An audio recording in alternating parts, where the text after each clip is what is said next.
Hey, one more thing before you go.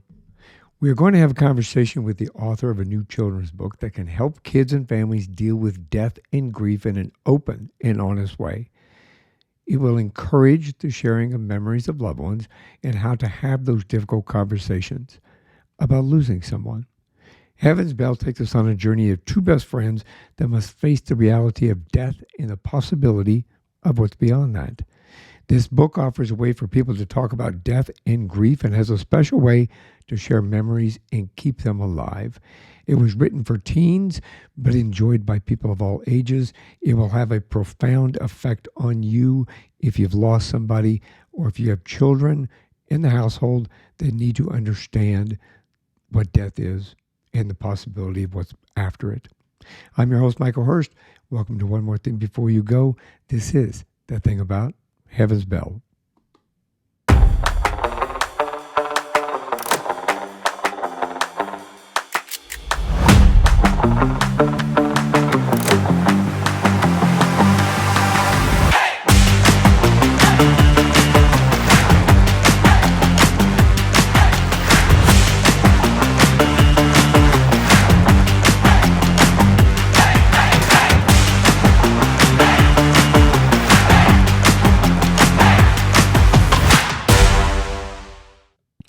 My guest in this episode is Sherry Bartsch.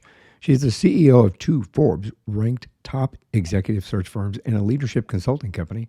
She's an expert in the areas of leadership, team development, and diversity.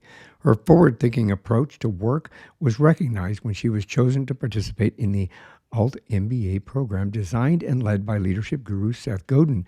But Sherry's passion for storytelling and making room for serious and heavy conversations is what brought her to One More Thing Before You Go. This passion was a strong motivation for her to write her children's book, Heaven's Bell. It's based on a story of the same name she penned several years ago prior, and the story focuses on 11-year-old best friends, Cody and Ashley, and what happens when their once-in-a-lifetime friendship is threatened by personal tragedy. We're going to have a conversation about creating a safe space for families to have a conversation about death and dying in a natural and a productive way. Welcome to the show. Thank you for having me. I really appreciate what you've done and what you've provided for people. I think that's a very positive thing. We don't talk about death and dying enough, especially in the United States. I think that everybody thinks it's a taboo subject. So I think bringing it to light in the manner that you have done is a brilliant opportunity. So thank you. Thank you. I like I said before we started, I kind of like to unfold your life. This is your life, Sherry. So let's start at the beginning. Where'd you grow up? I grew up in Northern Illinois in a town called Rockford. I think I've heard of Rockford. Rockford? I have heard of Rockford. I used to watch the Rockford Files. Any relation? Oh, there you go. No, No. Jim Rockford. I love the Rockford Files. Well, what was your family like?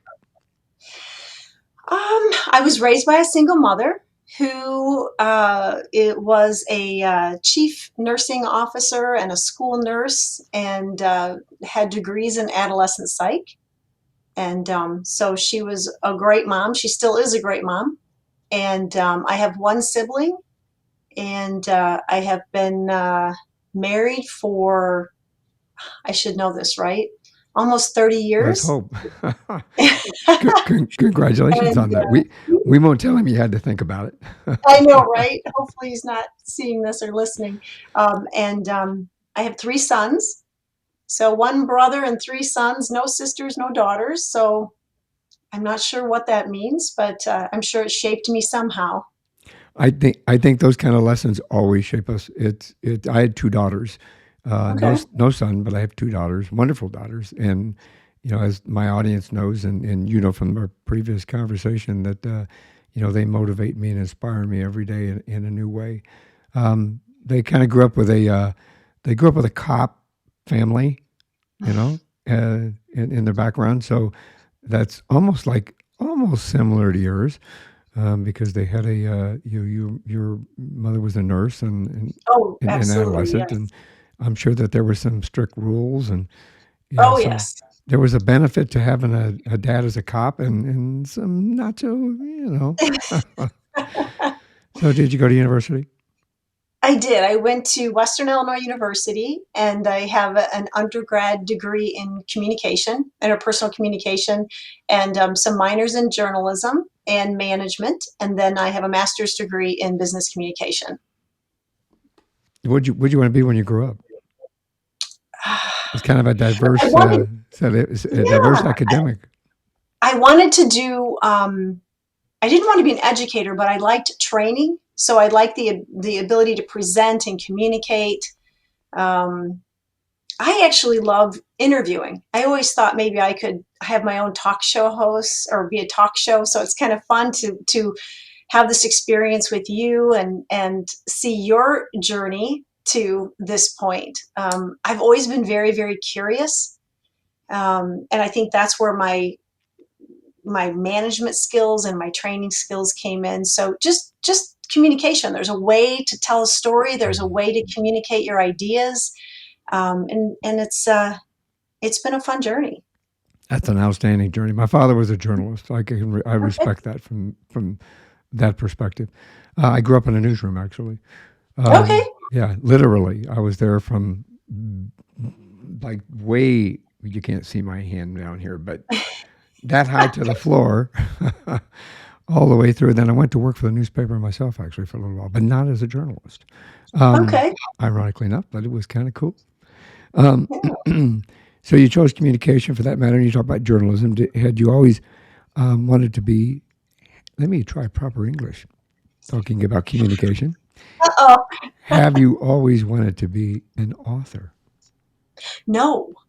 In fact, I think there were I've had this story for a long time, and what I did is create a lot of barriers for um, not writing it down and not publishing it because I wasn't an author. And when COVID hit, I called it my COVID passion project. I knew that I needed to write down the story and had got some feedback about the story. So just decided I hired a book coach and I hired a team of women that had never worked on a children's book, but had read the story that I had kind of penned out, and they decided to help me. So no, I really didn't think I was going to be an author. I can relate to that. As an individual that was a sergeant in the police department, kind of moving up the line, I never pictured myself as a podcaster, but sometimes life puts us in a new direction and it allows us to reach out to people and inspire, motivate, and educate, which I think your book does. Thank you. It really felt as close to a calling as I think I've had. I just knew that it was time to put it out, and I had gone through a lot of just, what if it's not any good? What if nobody reads it? What if, just probably that, 12-year-old Yep. self again, right? And I think my need to do it, my calling to do it outweighed all my fears. And boy, I'm so glad I did. I think it's helped so many people. Well, I think it also kind of helps you.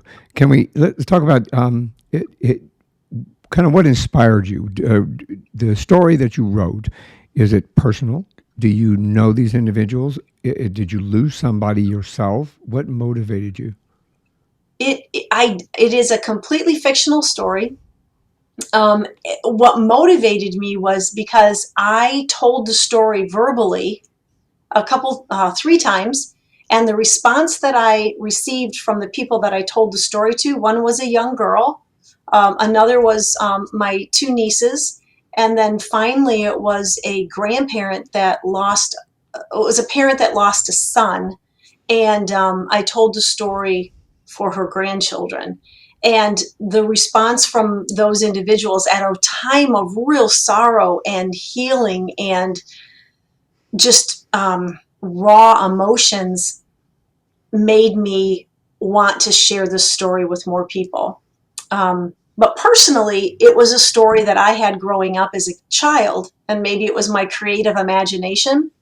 Um, and the crux of the story about Heaven's Bells is my story. the story of the two 11-year-olds, best friends, and one dies and goes to heaven, and what they like to do and how he's describing heaven. That's just created especially for this particular heaven spell story. And my thought is everybody has a heaven spell story. This just happens to be the way I decided to tell it, and add some storytelling around that concept of that heaven spell. That's really interesting because, as you and I had discussed, in dealing with death on both personal levels and professional level, and I, to be honest with you, I don't really do like book reviews per se on the podcast. So I wasn't reading the book from a review perspective. I read the book just to kind of read the book, and once I started already getting involved with it, it pulled me through to the end. The discussion that you have, the feeling of loss, the feeling of the losing somebody to leukemia, for example. I'm only giving away a tiny little part. Oh, that's okay. Losing That's okay. somebody to death, especially as a child, it's very difficult. And you tell the story pretty well because you relay the right feelings that come through as a child. Yes. It is interesting. My first experience with death as a child, and now, as you can see from my gray hair, I'm an old guy. The we won't say how old, but we'll just say we've earned the gray hair. Yes. The My first experience as a child was I was probably, I think, 8 or 9 years old, and my grandfather died. And the question was, what happened to Grandpa? Right. And nobody would tell me what happened to Grandpa. Just say he just died. And we went to a funeral, and then afterwards we went. Everybody came to the house. We all ate something. Nobody would talk about it. Yes. Nobody would talk about it. It's Yes. kind of a taboo subject. Unfortunately, a taboo subject in America. Other cultures, they celebrate it. Other cultures, Right. they embrace it. They talk about it. They celebrate it. And here, we just kind of go, nah, I'm not going to tell you. We're not going to talk about that. Where did Yeah. Grandpa And go? Nobody could tell me. right. And I didn't have a lot I didn't have a lot of my relatives or close friends die when I was growing up. And I didn't go to a lot of funerals. And I wasn't raised strictly in a church. So, from Right. a concept standpoint to say, okay, what does happen? I think that's where Heaven's Bell came from. I mean, just to be able to have some place to land in my creative Right. brain as far as I wonder what happens. So it's almost filling in the blanks of what you just said, because so many people want to avoid that conflict, that pain, or they don't want to create pain for others. I think there's a lot of us that are now adults. I've had this feedback. They've read the book.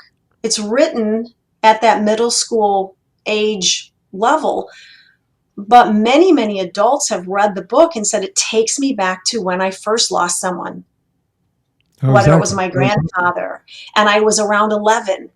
And it just kind of takes me right back, and it makes me think about not only the memories of that person, but how my family handled it.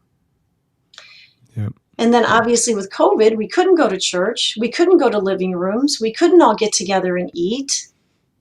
And so we weren't talking about anything. People were just disappearing. And these children Yeah. were, what happened to Grandpa? No, nobody wants to talk about it. What happened to Or Mom? they What couldn't happened go to to the Dad? Yeah. hospital. With They couldn't COVID, visit Grandpa in the hospital because of COVID protocols. It was just horrible. It still is, by the way. oh, absolutely. It went 100%. And you brought up a good point. When COVID hit, with people not being able to go visit somebody or stand outside the window of the hospital, not being able to say goodbye. One more thing before you go. That's the whole premise of one more thing Yes, before you go.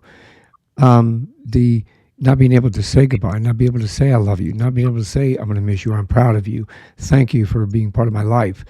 It leaves a void. Now, yes, I think COVID presented a unique situation, not only in that aspect, that you're eating dinner one day across the table, and the next day they're gone. Right. But knowing and reading and reading the newsprint, and seeing it on TV, seeing it in the news constantly, created an environment that showed, hey, we're talking about COVID, we're talking about disease, we're talking about COVID, we're talking about disease. So they had a better inclination to know this is kind of what happened. Most than likely, they had COVID, or yes, they have COVID because you can't come in the hospital. But at the same time, I have found through some other conversations, even in that respect, it still really wasn't talked very much. Right. You know Right. what I mean? They had COVID and they died. Right. And in the book, we put a remote goodbye in there, because so many people don't have the opportunity to be there when a loved one dies. I also put Ashley in the hospital very awkwardly, talking to her friend Cody and not really saying the right things and not really knowing what to say, and having the reader experience that anxiety, because who doesn't have awkwardness when they're visiting somebody that isn't well? Well, and that I don't think that's talked about enough either. I think personally, I grew up again watching my grandparents have cancer, and it was, well, they're sick, they've got cancer, and you didn't know what to say to them. What do I say to grandma? What do I say to grandpa? What do I say to my uncles? They died of cancer when I was young. Yeah. What do you say? They say, well, you just tell them your day, kind of a thing. But it was very, very awkward because you just don't know what to say. My grandmother, she went through chemotherapy. She always had she lost her hair, so she had the scarf on her head. You weren't supposed to ask about that. Right. You weren't supposed to ask about the stent that she had, which I understand as an adult what that is now. But it would have Right. been helpful to say, hey, this is what's going on, and this is why, this is what, and this is what's inevitable, what happens with a majority of cancer patients, kind of a situation. So, Right. yeah, I think that in your journey in writing this book, did you lose anybody? I did. I did lose someone very, very dear to me. He is my father figure. His name was Ray, and he died about 2 months ago. And he was an incredible part of my life. I met him when I was 2, and he was my neighbor, him and his wife, Rose, and he gave me away on my wedding day. And it was interesting because since the book has come out, and now a lot of my family and friends have read the book, they were able to come back and have a common language with me about heaven and heaven's bell and what Ray is doing in heaven. And I almost felt like the story allowed them to have a tangible place to think about Ray and where he is. And I miss him, but I know he's okay. And my story of Heaven's Bell lives on with him. That's profound. My father's name was Ray, so it Oh, touched me just a little bit there. yes. I The was hoping for a girl that I could name Rachel and she could go by Ray, Rae. But again, I have 3 boys, so you can they don't appreciate being called Rachel. you can have a grandchild and say, There we go. bring one of your sons in and say, hey, let's have a talk. Yeah. But not about death. Let's talk about, no. Yeah. Or, come in and every time you walk by him, just say, Ray, That's right. Ray, That's right. Rae, Ray. Then by the time they have a kid, see, that's what's going to happen. What do we name him? How about Ray? Right? It might Right. work. He's a wonderful man. Um, Wonderful. it's when we lose somebody, whether it be abruptly or whether or not it be a long goodbye. I've lost several people to long goodbyes, either through cancer or through, we took care of my wife's father. He had Lewy body dementia. And that was like 18 months of that. And they call that the long goodbye as well. Long goodbyes sometimes are good and sometimes are bad. They're good because you get to say what you want to say. You get to experience what you need to experience. You can ask somebody. If you want to know about history, I had a World War II vet that was a very good friend of mine, and he was one of the last people still alive up until couple of years ago from World War II, and he fought at Iwo Jima. And Okay. we would sit down and I'd say, why don't you tell me some of those old stories? And he'd kind of light up, for a little bit and have a conversation about it. He'd go, yeah, I was 17 years old, and when he's supposed to join, I lied. I got in there and I shot down two Japanese Zeros, and I got in trouble, but I got a pat on the back, you know, and Wow. and he really he lit up. He got to talk about that again and say, yes, I was there, and yes, I helped do this, and it was kind of thing. So I think And that's a perfect example. It's a perfect example that you were able to create space, have the courage to not necessarily have all the answers, but to create that space for memories and for people to share, and not only the individual that's dying, but the family members around you to be able to hear your stories or hear their stories and create that space, that platform. It well, just it's your book does a brilliant job of showcasing that. I know. Again, I'll repeat that you wrote it for like the middle school age group, but it's really for any age because it allows you to kind of understand that there's always an opportunity, and you need to kind of take that opportunity for better understanding from our communication and to open that door of communication so that that something's good. How did you come up with the your vision of heaven? Because it's a unique vision of heaven. it is. I just think it would be what an 11-year-old or 12-year-old or middle schooler might think of. And when I told the story verbally, I gave the people that I told the story a bell. So something tangible. So I knew when we described heaven, it needed to be something that people could experience and look around and see. So it really just goes for here's Cody's vision of heaven, and here's what he's experiencing when he's in heaven and what he's doing.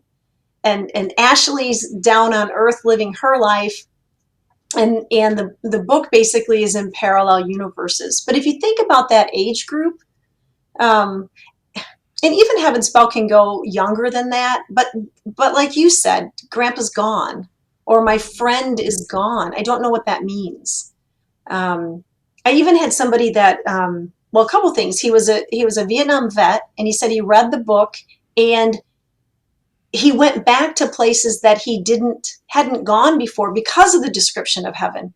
He said, so I had this description of your heaven, and then I was able to look around, and all of a sudden I started to see some of my buddies, and it wasn't sad anymore. It was, they're doing fine, and I'll see them someday.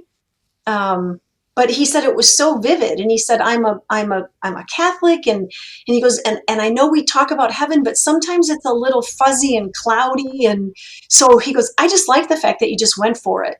It's just one version of heaven, and again, everybody has their own heaven spell. You can imagine heaven any way you would like. This just happens to be one way that I did it, or Yeah, that Cody did. well, Cody did it. Yeah, you mentioned about Catholic. What's the spiritual perspective on your approach to all of this? I tried really hard not to create a religious undertone. Is There's an angel, there's heaven, so there is some spirituality there, but there are no quotes from the Bible or references to the Bible or lessons that would be biblical. But again, I think by using heaven and having some angels up there and helping people hang bells, that you can take that wherever you'd like. I think you did a good job. You did a really good job in that perspective, in creating an environment that is open to everybody. Yes. Yeah, I Yes, liked it. thank you. Um, I know that on the younger end of the spectrum of age and how kids usually view um, death. If we're not going to give away all of the book because obviously we want people to buy the book, but Y- That's okay. your approach, I think, is a brilliant approach because you deal with a disease in the book. You deal with death of a younger individual, not just an old person. And Yes. and it's that probably came out wrong when I said that because I'm an old person.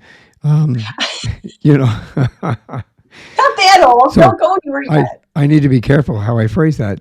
But most kids think of a death as an old person dying, a grandma or grandpa or something along that line. Right. Although when we were kids, we thought 35 years old was really old, and when I hit 35, it's like, no, this ain't old. Right. So from that perspective, what do you think kids can take from this? Well, I think there's a couple things here. I think I saw a lot of barriers when a child died. So sometimes when an older person that maybe, like you talked about, a long goodbye, sometimes adults and parents are better at having those conversations. We still kind of use some of the wrong. They're in a Hmm. better place, and versus they died. And then you can introduce your spirituality around that as you see fit, and your family traditions and celebrating and saying goodbye. But sometimes when there's a tragedy that adults have a hard time understanding and the why, and we've seen that in media, right, and what's happening in our world today, um, we have a tendency not to communicate, or we don't have the courage to even start the communication because it's too sad. And so I thought by having this be the death of a child and his friend, and how do we cope with that, and the people around Ashley, the parents, the older brother, what's going on in heaven.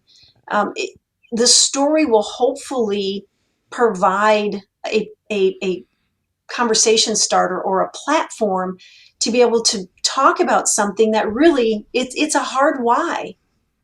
Cody didn't deserve it. We didn't see it coming. Now what? How do we move forward? How do we move forward with this story and our grief, but also being able to talk about Cody and not forget Cody? And so it's a catalyst for conversation. It's my hope is it's a tool for children to be able to read with their parents or grief counselors or people that are trained in this area, and we can start to express our feelings. It doesn't have to be about the story, but hopefully it allows those children to share, well, I kind of felt the same way, or I felt different. And as parents, we can find that safe place inside of this story to just be and not be afraid to talk about death and dying. How important do you think it is for parents to have a frank and open and honest conversation with their kids about death and dying? I think it's important, but I think it's also important to just create a space to have listening skills and a new experience, because I might be experiencing the death differently than my child. And we all grieve differently. My creative mind popped in. My niece was young at the time, and she lost her grandmother, and my brother and sister-in-law said she's not talking. We try to hug her, she's pushing away. And so that was the very first time I told the story. And I came into their home with a couple bells, gave them to my nieces, told a real quick story of Heaven's Bell, and said, what do you think Grandma's doing in heaven right now? And she just described, she's got brown hair, she's not in pain anymore, she's riding her young horse around a big oak tree, and there's bells all over this oak tree, and her head's back, and she's laughing. And you could have heard a pin drop. And then from that point on, I started asking her more questions. What's the first thing you're going to say to Grandma when you see her in heaven? What do you think she's going to ask you? And, just ringing her bell. And it just gives this pathway to just open up in a safe way. Which is a very positive thing. You know what? What I probably should have asked you a little bit sooner, but It'll fit right well right here. Um, we didn't talk about what Heaven's Bell actually is about. Well, it is about two 11-year-olds that are best friends. And Hang Cody, on. one dies early in the book, and the book's a quick read. It's probably what do you think? Hour 10 maybe. How about And that? it's That took me about an hour. yeah, so just a middle school for those of us that are our age, it kind of reminds me of a Hardy Boys, where you've kind of got the picture and then you read the chapter and you go back and look at the picture and then you move on to the next chapter. So it's a chapter book. Um, Cody dies and goes to heaven. So he describes to the reader what heaven is and where he's going, and you're exploring heaven with him. And Ashley's on earth, and she dreams about Cody, and she lives her long life on earth, and she tells the story of Heaven's Bell, and remembers Cody. And then in the end of the book, they come back together, and the book ends with them reuniting in heaven. It's a brilliant, again, brilliant book because I read it. Took me about an hour, and yes, the Hardy Boys. I remember reading Hardy Boys, Yes, and that's kind of like what it reminded me. I guess in the back of my mind, that's what it reminded me of. So you did a really good. good job with Yes, that. Um, just moves it along. and you had illustrators for it. Yes. So I had an illustrator that was a senior in college. She never illustrated anything in her life. And I'm all about giving people opportunities. And I saw a few of her drawings, and I loved them. I think they were just enough detail for the reader to be able to see and understand what's going on, but not, so detailed that the reader's imagination couldn't fill in the blanks. She did an amazing job.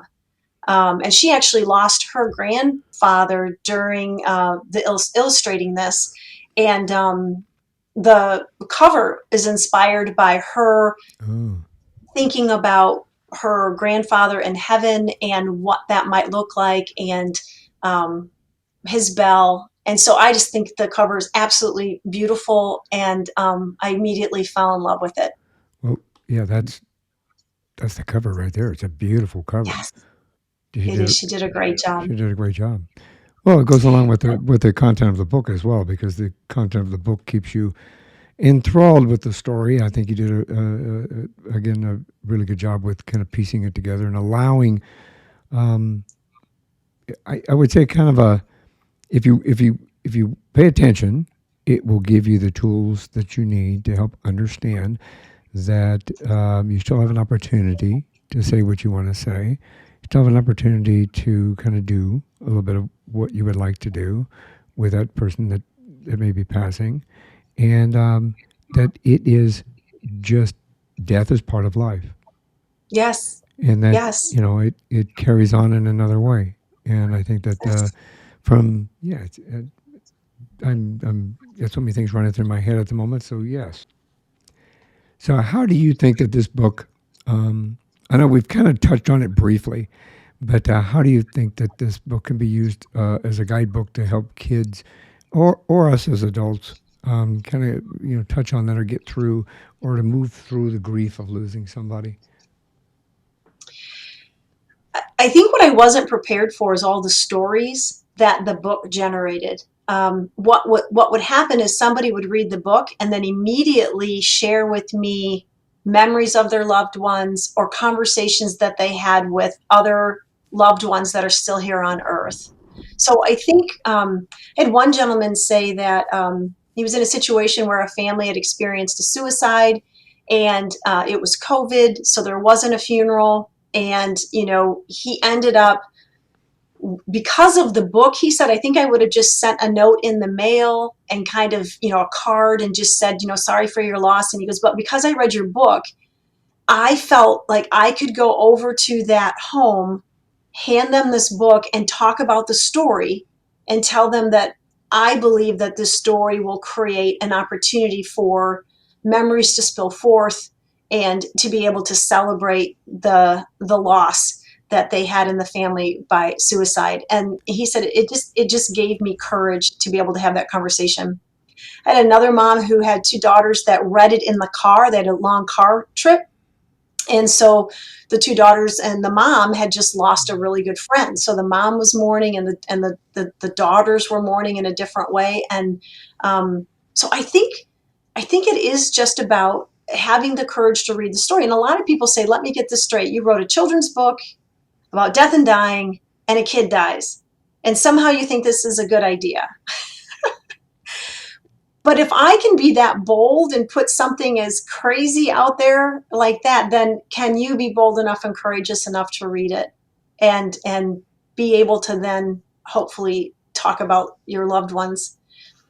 I had another mom who has two daughters now and never talked about her mom because every time she did, she got sad. And I think children are aware of when adults are sad or having a hard time. And the last thing they want to do is add to that by asking questions or bringing up a topic that makes mom sad.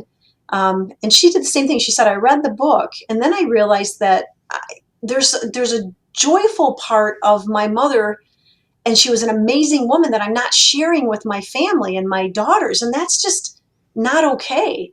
And so I was able to start talking about my mom and what a great mom she was, and the kids started asking questions about her, and I wasn't sad. It was fun to be able to share what an amazing person she was. So when I hear those stories, it really just continues to create energy for me to want to be able to come here today and talk about it. That's brilliant, actually. Very brilliant. Now, do you think you got do you think you got any tips from your mother from her professions? Did they sneak in?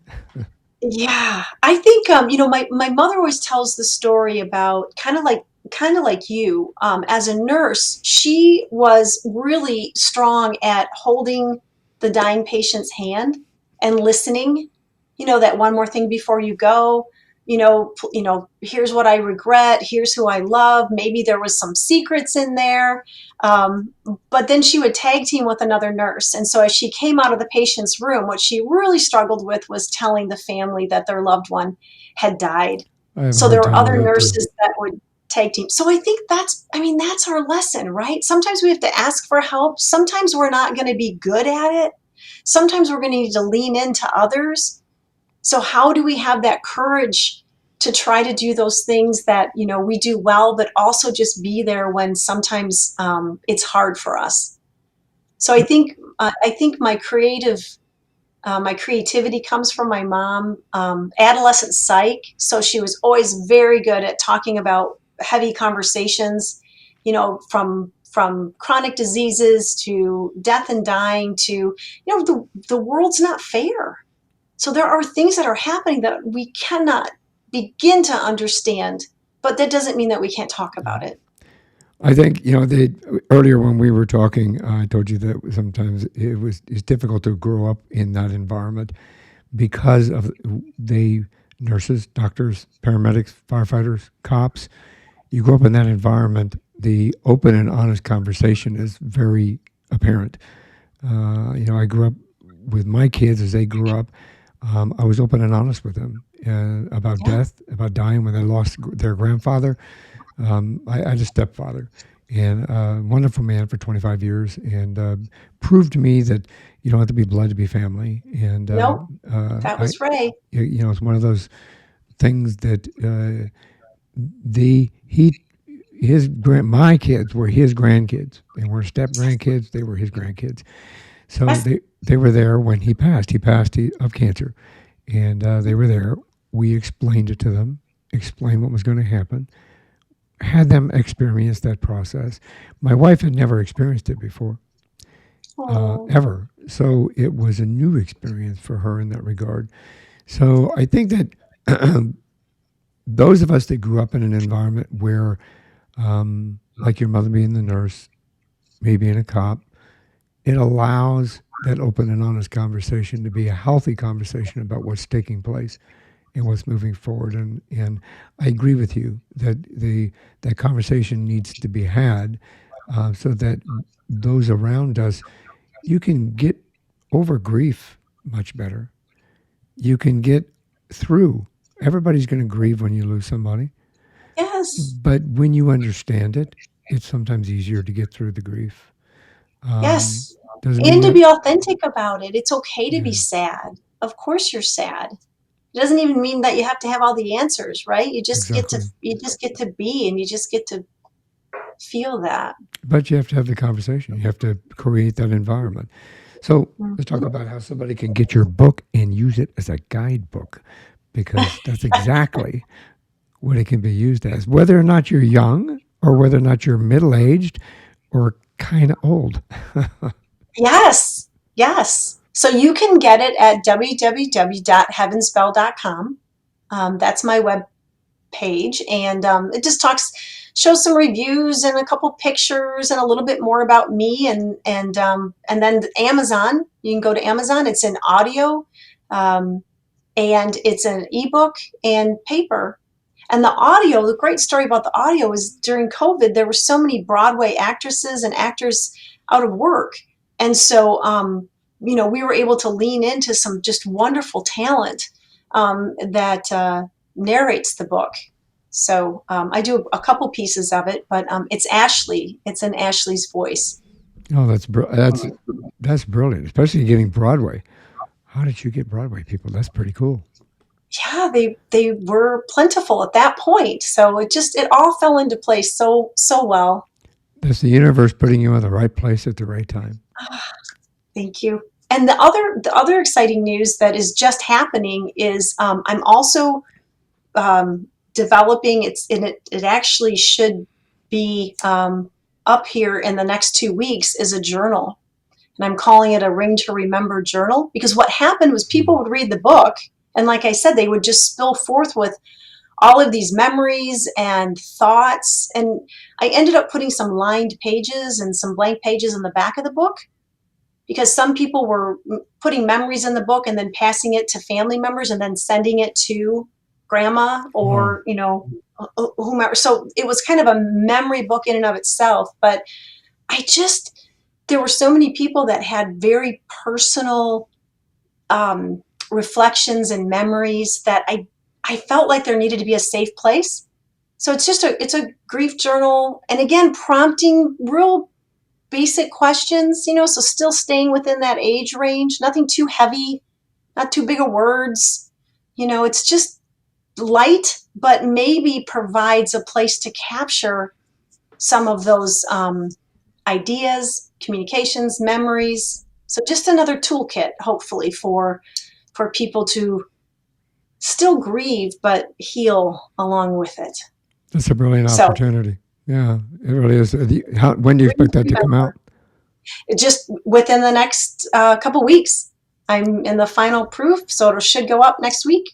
Well, let me know, and I'll add it to the show notes along with the other books so Thank that you. we can get some more exposure for that as well. So keep an eye out for it. If you listen to the episode, you watch the episode, then you'll have to come back in a couple of weeks and check on it, and I'll make sure that everybody gets it in my newsletter too. Thank you. Sherry, this is one more thing before you go. So before we go, do you have any words of wisdom you'd like to share? Go for it. Don't be afraid to have those courageous conversations, or something that you wanted to do. Go for it. Brilliant words of wisdom. I think that everybody should take those to heart, put it on a piece of paper, put it in front of you, put it on a sticky note, put it on the doorstep before you walk out. Excellent words of wisdom. Thank you very much. I appreciate you and what you do and what you've done on this journey, and providing what you do for people of all ages to help them overcome and to move forward in their grief process and understand death and dying. So thank you very much for being on the show. It was an honor.